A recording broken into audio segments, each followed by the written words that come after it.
My boy best friend thinks we've been dating for a year. I just nodded and said, all right, see you in a bit. No meltdown, no screaming, just acceptance. He leans down to kiss me again, which I just accept at this point. It's a nice kiss, besides the fact that my mind is somewhere else. He leaves, and I get a text from his hockey coach. Tell your boyfriend to come to practice early tomorrow. He'll listen if it's you. Besides being shocked at the fact he told his coach we were dating, this led me down a rabbit hole of finding out who else thought we're dating. And apparently, the majority of people I talk to think we're dating. Or, in their words, of course, know we're together, and just never talked about it to me. I don't think it's a prank solely on the fact that his mom called me his girlfriend. They don't have the closest relationship. She is a very traditional, conservative, and religious Korean woman, always serious, and does not play around. There's nothing he could have done to have her go along with something like this, especially when she wants him to marry young with a nice Korean girl, which I'm not. Also, he just does not seem like the guy to play with people like this. He might be dumb and oblivious, but not horrible. I don't know what to do now. I mean, he's a great guy, don't get me wrong, and if the last 5 years are anything to go by, he would be a great boyfriend, maybe even in the future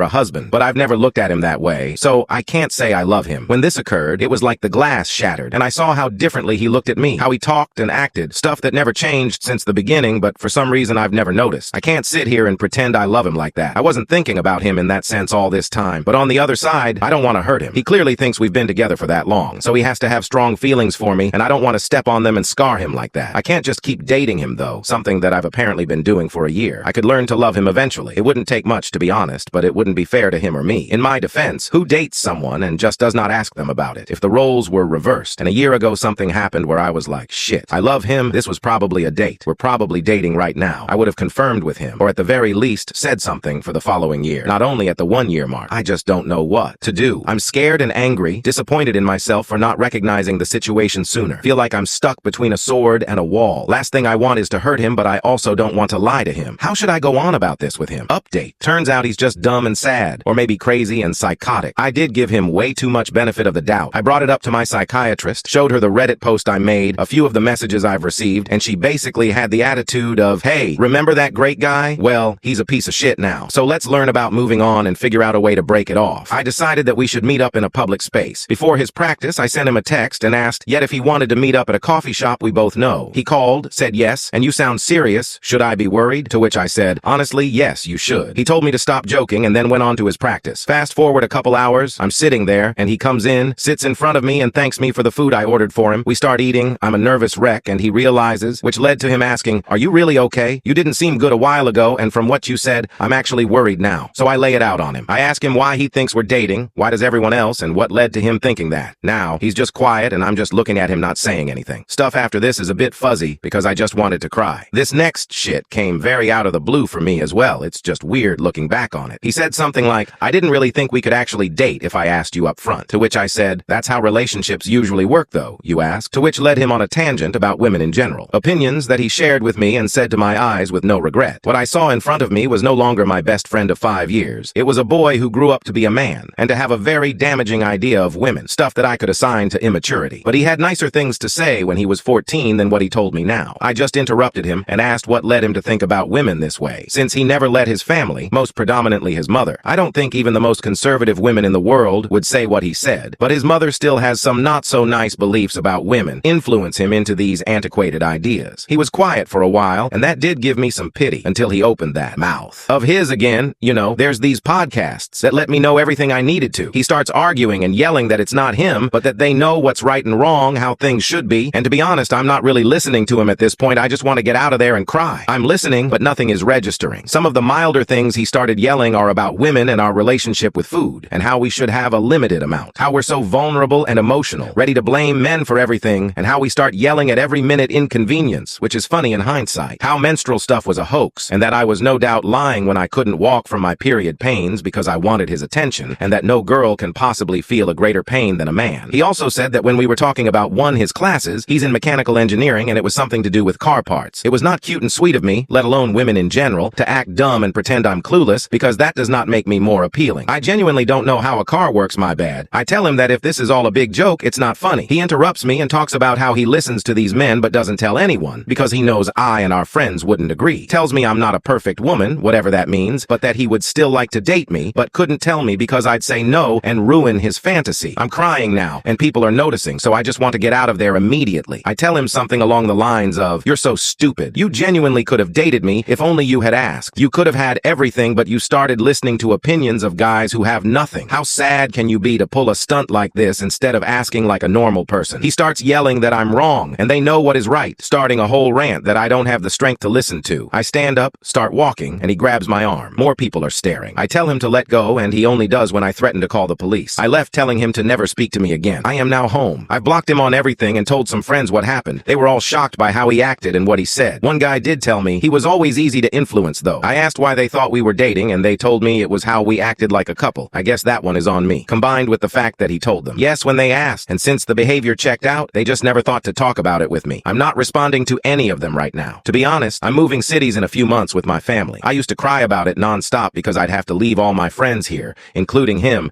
and that was the last thing I wanted. Now, I'm kind of glad I don't have to worry about bumping into him. I just feel distraught. Like that was a nice friendship. It was a pillar of my childhood, and now it's just gone. He said and did some nasty things, even if it was in the span of a few hours. If up until moving he comes up to me personally or tries to pick me up from class, I'll repeat that I do not want him in my life anymore. If push comes to shove, I'll call the police. I'm also sharing my location with both my older brother and father. Yes, it might be a bit delusional and not needed, but you never know. He was a great guy, and we did have a good friendship up until he decided to view women as objects and date one without asking because he deserves it. I just can't stop crying. I really thought I knew him. And for him to be able to spew those words and opinions at me like that, stuff he's always been against from what I remember, it was shocking. It's only been a few hours, but it's already weird not having that constant text or call happening. I feel like it's kind of empty, but I don't want someone like that next to me. The worst for me is that I see no change. He has no sisters, and his mother does somewhat think that way as well, and so does his father. I just feel betrayed, I guess. It feels stupid to say, but it's true. I mean, I get men like this every single day. Every girl does. It goes from professors who know me to drivers who are seeing me for the first time. Comments vary from just telling me I'm pretty to more gruesome stuff. I'm used to it. I just never expected it to be someone so close to me that I trusted. I don't know when he started thinking like this, but now it has me feeling all gross and dirty if he thinks like this about me and never said it. I don't even want to know what he thinks about our mutual gay friend, what his opinions are actually like when he's always been nice and respectful to her. It does help me chuckle a bit that some of the things he said were just so textbook misogyny that it seems he learned them on some Sigma Instagram account. That is so stupid. It's kind of hilarious if you omit the part where he said RP is not a real problem, so that is that. I thought I had a nice friend by my side, but guess not.